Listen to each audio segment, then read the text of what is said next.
जाहिर है कि एडम साहब से शुरुआत हो रही है तो फिल्म की शुरुआत भी अच्छी होगी।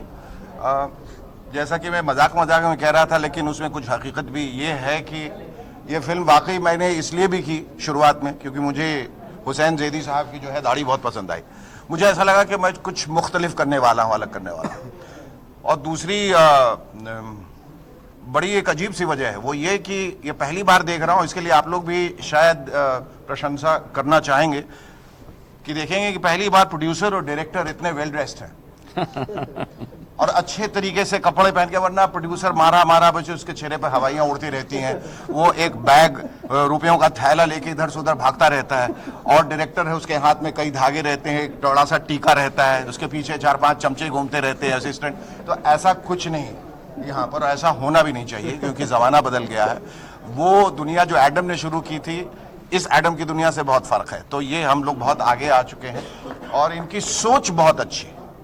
और जब एक, जैसे मैं कह रहा था कि सोच में जब सफाई होती है, क्लैरिटी होती है, तो उसका अंजाम हमेशा अच्छा होता है। और जब इस सब्जेक्ट के साथ वो आए, हालांकि देखिए कि इस पे कई फिल्में बन चुकी हैं, बन रही हैं और बनते रहेंगी, क्योंकि अंडरवर्ल्ड अपने आप में एक इतना विस्तृत विषय है, इतना वास्ट है ये सब्जेक्ट, और इसमें इतने कैरेक्टर्स हैं, इतने किरदार हैं, उनके बारे में आप जितना कहें, जितने तरीके से कहें वो कम है। तो उनमें से बड़े अजीब से भी कैरेक्टर हुए हैं, कुछ बदमाश लोग जो दिल के अच्छे रहे हैं। और मुझे ऐसा लगता है कि जो भी नकारात्मकता है या नेगेटिविटी है या स्टेट ऑफ विलेनी है, जो विलेन होते हैं उनको विलेन दिखना जरूरी नहीं होता है कि कोई villainy is a state of mind. आदमी अंदर से बदमाश होता है या उसकी हैवानियत अंदर रहती है, उसके चेहरे से कोई लेना देना नहीं है। हालांकि ये भी सच है कि कुछ दिनों के बाद वो हैवानियत जो है वो धीरे धीरे करके शक्ल पे भी उभरने लगती है। लेकिन बहुत सारे अंडरवर्ल्ड को आप देखेंगे, बोलेंगे इतना हैंडसम आदमी और इतना खूबसूरत आदमी ये सब करता है। बहरहाल इसमें कैरेक्टर्स बहुत अलग अलग हैं, जुदा हैं एक दूसरे से।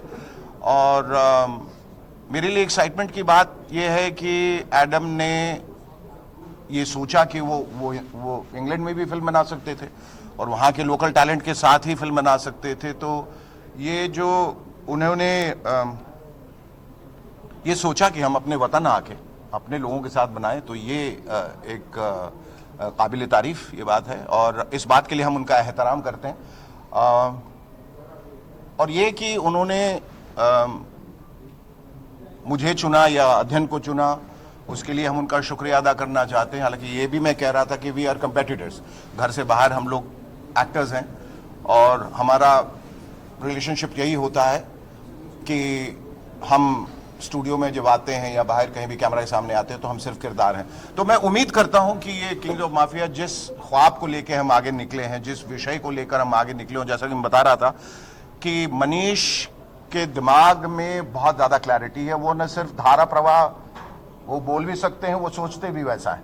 तो ये काबिलियत बहुत कम लोगों में होती है।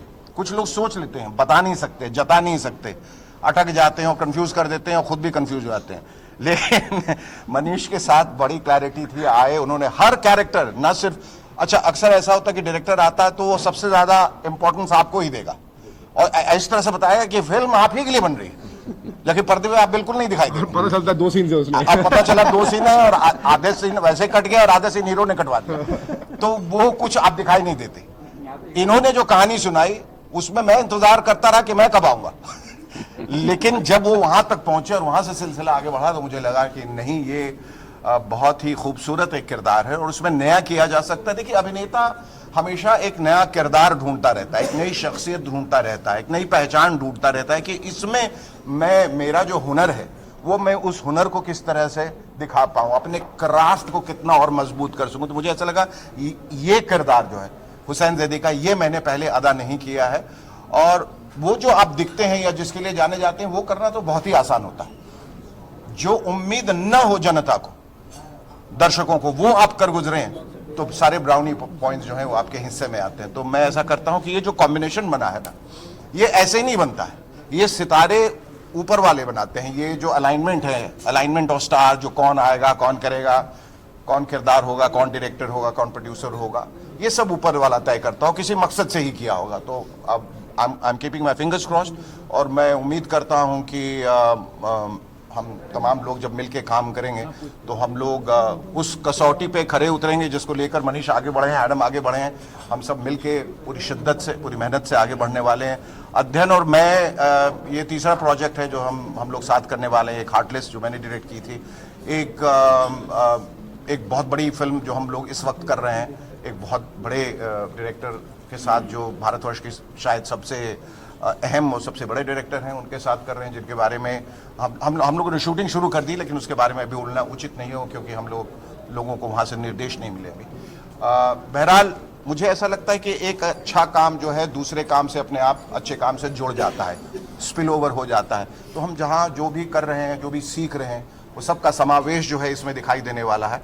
और एक बार फिर ईश्वर से प्रार्थना करते हैं कि ये जिस मकसद से हम आगे बढ़ रहे हैं उसमें हम कामयाब हो। और आप लोगों का एक बार फिर से बहुत बहुत शुक्रिया, और आपका भी, और मनीष आपका भी बहुत बहुत शुक्रिया, और विनय जी आपका बहुत बहुत शुक्रिया। सर, आपका क्या अध्ययन जी, जब मालूम पड़ा कि पापा जो है वो एक नेगेटिव किरदार में आप एक्टर हो, तब क्या बात हुई, क्या कुछ? बाप हमेशा नेगेटिव ही रहता है। आई थिंक सर, नेगेटिव हो या पॉजिटिव हो, आई थिंक जैसे यहाँ पे सबका सपना रहा है उनके साथ काम करने का, मेरा भी रहा है हमेशा। और हार्टलेस में ही प्लेड माय फ्रेंड, और जब मनीष भाई ये स्क्रिप्ट लेकर आए मेरे पास तो बहुत धीरे से इन्होंने मुझे बात की। अच्छा, मैं क्या सोच रहा था कि सब कुछ ठीक है, शेखर जी को ला सकते हैं क्या इसमें? तो मैंने बोला भाई वो एक इंडिविजुअल एक्टर है और जब तक उनको स्क्रिप्ट और अपना रोल पसंद नहीं आएगा तब तक बेटा भी कुछ नहीं कर सकता घर पर, और that's how we keep it usually. फिर उनकी नरेशन इनके साथ हुई, इन्हें रोल बहुत पसंद आया। ना थैंक मनीष भाई ऑफ कोर्स कि उन्होंने एक क्लीशे कैरेक्टर हम दोनों को नहीं दिया जहाँ पे वो बाप और मैं बेटा हूँ। आई नो, यू नो, उनका बस चले तो मुझे बाप बना दे, इनको बेटा बना दे, जैसे ही लगते हैं आजकल। But thank you sir for not doing that. और एक्टर्स के लिए वो भी गलत नहीं है करना। तो पाप में तो वही हुआ था। यस सर, हाँ बिल्कुल। मेरा सवाल ये है, एशिया चैप्टर 1 है, एशिया बहुत बड़ी कंट्री है जी। आपको किस कंट्री का माफिया बनाया गया? सर, किस कंट्री का माफिया बनाया गया? सीरिया। सीरिया का माफिया बनाया गया। जिमी डिसूजा का किरदार प्ले कर रहा हूँ मैं। अभी ज़्यादा हम लोग नहीं कह सकते। मैंने सीरिया में आप जैसे जानते हैं कि एक सिविल अनरेस्ट बहुत दिनों से चल रहा है, और एक रिपब्लिकन स्टेट होने के बाद वो अभी एक मिलिट्री डिक्टेटरशिप की तरफ बढ़ चुका है। और जो सामाजिक हालात हैं वहाँ, जो राजनीतिक हालात हैं, उसमें बहुत सारे ऐसे किरदार जो हैं वो उभर के आए हैं। उनमें से ये ऐसे दो हैं जो ऐसे माहौल का फ़ायदा लेके अपने मकसद के लिए काम करते हैं। तो मेरे ख्याल से पृष्ठभूमि जब इतनी खूबसूरत हो जाती है जहाँ पहले इस तरह का बैकग्राउंड नहीं दिखा है, तो कैरेक्टर्स भी बहुत ज़्यादा सजीव हो जाएंगे और थोड़े अलग होंगे जो किरदार अभी तक आप देखते आए हैं पर्दे में। अरुण जी, एक्टर भी हो, प्रोड्यूसर भी हो, दोनों काम एक साथ करना आसान है, मुश्किल? और साथ में शेखर जी और मेरे ख्याल से आसान की जगह ये सरल हो जाएगा। इतने बड़े स्टार हैं। अभी इन्होंने एक बात कही, मैंने शायद इनको नहीं मालूम, मैं बताऊंगा कि जो हार्टलेस की बात की, जहाँ पे प्रोड्यूस हुआ था, मैं वहाँ किसी सॉन्ग के लिए गया था, उन्होंने इनवाइट किया था। मैंने अध्ययन जी इनको देखा उस पोस्टर पे, और मैंने इनके साथ बताया भी कि मैं उनसे मिला था, और उस समय मुझे नहीं मालूम था I am hiring both of, we are sorry not hiring, I am going to work with this two stars. Adhyayan ji के लिए जब इन्होंने स्टोरी सुनाई, मैंने कहा कि ये स्टोरी में मेरे को मतलब टिपिकल बॉलीवुड लुक नहीं चाहिए। I want to make it something look like a Hollywood style. We want to make it very like a dark in a very Hollywood style, but Indians. उसमें अगर जब इन्होंने मुझे बताया इनके बारे में, अदनान जी के बारे में, मैंने सॉरी अध्ययन सो सॉरी, मैं इनका नाम का उच्चारण करते रहते दुनिया परेशान है। और मैंने जानबूझ के ऐसा नाम रखा था ताकि पता चल जाए कि लोग पढ़े लिखे कितने। सॉरी, मैं पढ़ेगा नहीं। चलिए, शेखर जी ने बता दिया। सो अध्ययन जी ने को जब मैंने देखा तो ऑब्वियसली दोनों, मैंने अध्ययन जी को बोला था मेरी जो वाइफ है वो वेरी फैन है इनकी, और मुझे हरदम म्यूजिक, जब मैं कभी गुस्सा होता हूँ तो आपने तो कहा था कि वो मेरी फैन है। एक अच्छे प्रोड्यूसर की यही निशानी होती है, हर जगह जाके एक ही बात करता है। तो जब इन्होंने बोला, मैंने कहा मुझे एक ऐसे ही लुक चाहिए था जो look like a very educated and Hollywood style. मुझे जब उन्होंने बताया कि शेखर जी आ रहे हैं तो आई वाज रियली एक्साइटेड। पर सबसे ज़्यादा मुझे अच्छा लगा जब ये एक फ़ोटो शूट कर रहे थे, आई कुडंट बिलीव इट।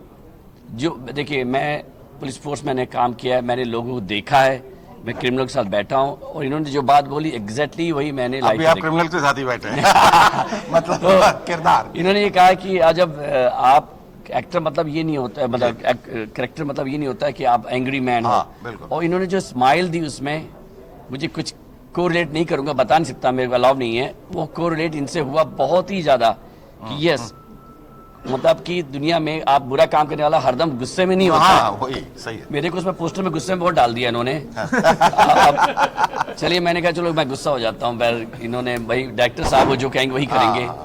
तो वैसे फोटोशूट 2 घंटे लेट हुआ था, बस वही एक्सप्रेशन लाना वो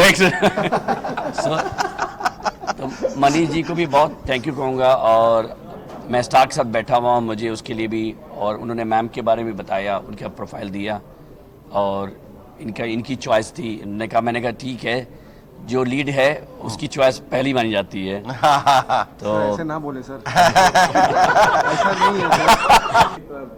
दूसरी कंट्री में रहते हैं, और जिस कंट्री में हमारे देश में एक समय हमने उनको भगाया खदेड़ा यहाँ से, उसी कंट्री में रहते हैं हमारे भाई। तो कहने का मतलब ये है कि उनको जो वो कहते हैं वो एक्चुअली उनके कहने का मतलब वो नहीं होता है। कहने का मतलब ये है कि स्टेफी एक अच्छी एक्ट्रेस है, अभिनेत्री हैं, और मुझे जब उनका नाम रिकमेंड किया गया एज एन एक्ट्रेस, तो मैं पहले मैंने इसको समझा, जाना, कहानी सुनाई।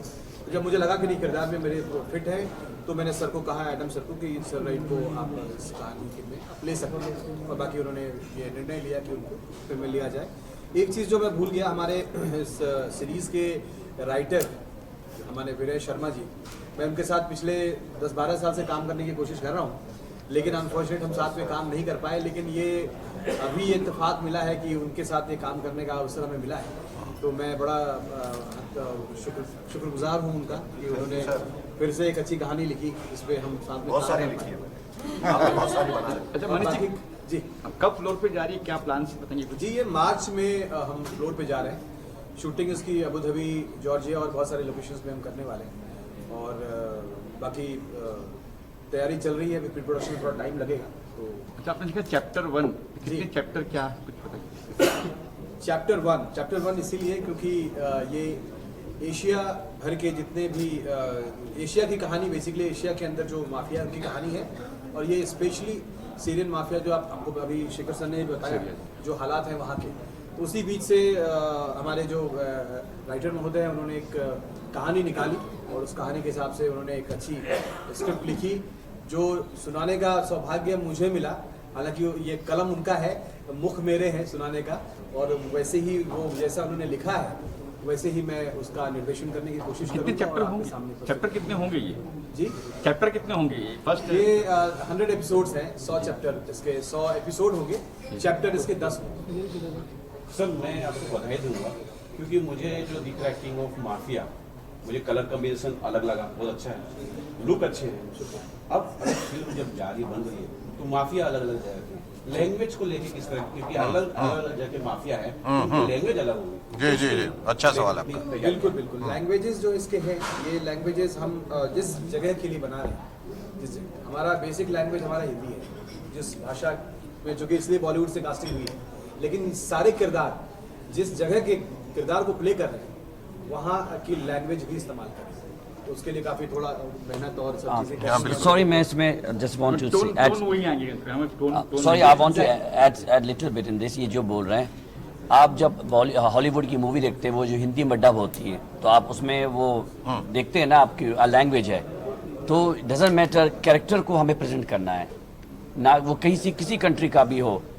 तो ये एक ब्रेक करना चाहते हैं जो लोग सोचते हैं कि नहीं, मैं मोरक्को जब मैं गया था, वहाँ देखा वो सास भी बहू देख रहे थे जैसे, पर उनकी अपनी लैंग्वेज में। हाँ, तो ये लैंग्वेज ये है कि आप जो प्रेजेंट कर रहे हैं वो इम्पोर्टेंट है, नॉट लैंग्वेज। तो उसी लैंग्वेज बोलेंगे, हिंदी में बोलेंगे और इंग्लिश में बोलेंगे, पर लोकल टैलेंट यूज करेंगे, उनका लोकल होगा। आप जैसे पर पहरावा और दिखने में हम कोशिश करें कि उनकी तरह दिखें, या वो वेशभूषा हम अपना सकें जो वहाँ पहनी जाती है। और मुझे ऐसा लगता है कि भाषा पे भी थोड़ा हम काम करेंगे, थोड़ा हाँ करना ही है उस पर, और उसको एक अलग पहचान देने की जरूर कोशिश करेंगे, पर इतना भी नहीं कि वो हिंदी फिल्म ही नहीं लगे, फिर कुछ और लगने लगे और उसको वापस हिंदी में डब करके लोग देखें। सर सबसे पहले मैम जन्मदिन की ढेर सारी शुभकामनाएं आपको, बर्थडे है आपका। Sir, thank you so much. हाँ, yeah, Steffi. happy birthday. Thank happy birthday I Thank you. Have happy birthday क्या कुछ कहेंगे मैम, आज बर्थडे भी और फिल्म का आगाज भी हो रहा है, आपका क्या किसका किरदार है आपका? जी सर, पहले तो thank you so much wishes के लिए। आप लोग को भी संक्रांति और पोंगल की ढेर सारी शुभकामनाएं। बहुत खुश हूँ आज क्योंकि साल का पहला महीना है, न्यू ईयर की शुरुआत वैसे हुई है। मतलब साल में आई थिंक मैं पहली बार अभी आई हूँ बॉम्बे इस साल। सो वेरी एक्साइटेड क्योंकि ये कैरेक्टर बहुत डिफरेंट है मेरे बाकी फिल्म से। मैंने बाकी जितने भी साउथ में फिल्म्स की हैं ऐसा कैरेक्टर मैंने कभी प्ले नहीं किया है। मेरे मोस्ट ऑफ द कैरेक्टर्स हैं cute, Babli, girl next door. इसमें आप देख रहे हैं लुक से ही थोड़ा अलग, और क्योंकि किंग्स ऑफ माफिया है तो of course around mafia, gangster, इसी के आसपास स्टोरी है, कैरेक्टर्स हैं। तो मैं भी I am also playing one of them. अभी एग्जैक्टली क्या है वो मैं रिवील नहीं कर सकती हूँ, तो मनीष सर ही बताएंगे कि कितना बता सकते हैं। बट सर मैं बहुत एक्साइटेड हूँ क्योंकि ऑब्वियसली एज एन एक्टर जब आप कुछ अलग करते हैं तो आप एक्साइटेड होते हैं, खुश होते हैं, नर्वस होते हैं। तो मैं भी वैसा ही फील कर रही हूँ। आई होप कि I give justice to the character and nervous definitely हूँ क्योंकि I am sharing screen with such amazing great actors. तो बट भगवान जी प्लीज गिव योर शक्ति। तो जी सर, फिल्म जो है माफिया पे है, कहीं डायरेक्टर साहब से ऐसा कुछ डिस्कस हुआ कि आप इसमें स्टंट करने वाले, फाइट सीन्स होने वाले इसमें आपको? सर है कुछ सरप्राइजेस जो आप देखेंगे तो उस पे वर्क कर रहे हैं हम लोग। फाइट सीन डायरेक्टर के साथ होगा, जैसा सुना है। अगर वैसा नहीं निकला तो बड़े फाइट्स होने वाले हैं। सर बट कुछ है सरप्राइजेस जिस पे हम लोग काम कर रहे हैं, तो आप लोगों को डेफिनेटली कुछ अलग देखने को मिलेगा, वो मैं बोल सकती हूँ। तो विनय जी कहीं से इंस्पायर हुई कहानी है, कहाँ से बताइए कुछ? इंस्पायर्ड नहीं, क्योंकि बेसिकली गैंगस्टर पे बहुत सारी फिल्म्स मैंने लिखी। फर्स्ट फिल्म जिला गाजियाबाद लिखी, बड़ी फिल्म थी। तो ये दिमाग में था कि गैंगस्टर आप इंडियंस देखते हैं, इंडियंस माफिया, अभी तक आपने बाहर के माफिया नहीं देखे। वो एक अलग जॉनर है, अलग ऑरा है, आपको देख के मजा आएगा और आप सरप्राइज होंगे इसको देखने के बाद कि भाई हमने कुछ अलग देखा। बाकी तो शेखर सर ने आपको सारा बता ही दिया है। जी अच्छा, कुछ भी मैम आप क्या कहेंगे, आपका किरदार है आपका किस बताएंगे? चलेगा, बोलिए, आप आवाज आएगा जी। This, I think I really love the character, but a few things that they are changing. So इसके बारे में ज़्यादा नहीं कह सकते because अभी पहले कुछ different story थी, अभी they keep on changing the drafts. So I think they are still making they're making changes. Basically इनके पास बोलने के शब्द नहीं है क्योंकि मैंने कहा है Because- कि कहानी रिवील नहीं करनी। Yes. So in short, I can't reveal the story. So I had to just इसलिए मैंने सर पहले आपका नाम ले लिया।